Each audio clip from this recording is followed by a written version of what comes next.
Qui êtes-vous?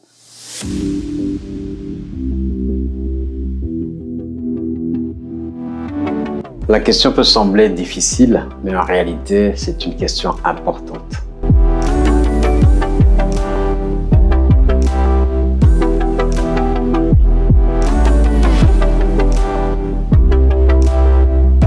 En fait, je suis certain qu'il y a une autre dimension de vous-même qui vous échappe, comme elle a été pour moi pendant des années, jusqu'à ce que je rencontre Christ.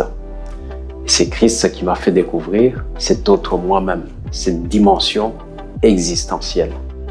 Vous savez, aujourd'hui, dans le siècle présent, le grand problème, c'est celui de l'identité, surtout avec l'avènement de l'intelligence artificielle. Il me semble que dans quelques années, il y aura beaucoup de confusion. Alors le but ici, c'est que chacun puisse aller vers cet autre soi-même, c'est essentiel. Comme je l'ai fait il y a quelques années, ingénieur, chimiste de formation, j'avais un raisonnement purement rationnel.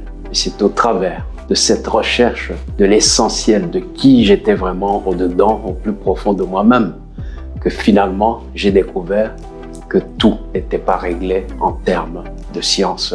Cela m'a beaucoup aidé dans ma quête par rapport à ma famille aussi. Il a fallu que j'approche la Bible, la parole de Dieu, pour découvrir que Dieu avait un plan autant pour l'individu que pour le couple, que pour la famille.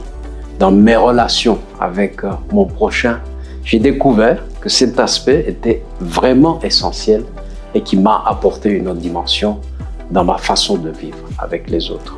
Alors, à vous tous qui allez nous suivre, certainement vous avez un métier, certainement vous avez une religion à laquelle vous appartenez, peut-être êtes-vous même athée, mais le plus important c'est de savoir que vous avez une dimension de vous-même qui dépasse l'aspect physique et je vous invite à faire quelques pas avec nous pour découvrir cet autre vous-même. Vous serez étonnés.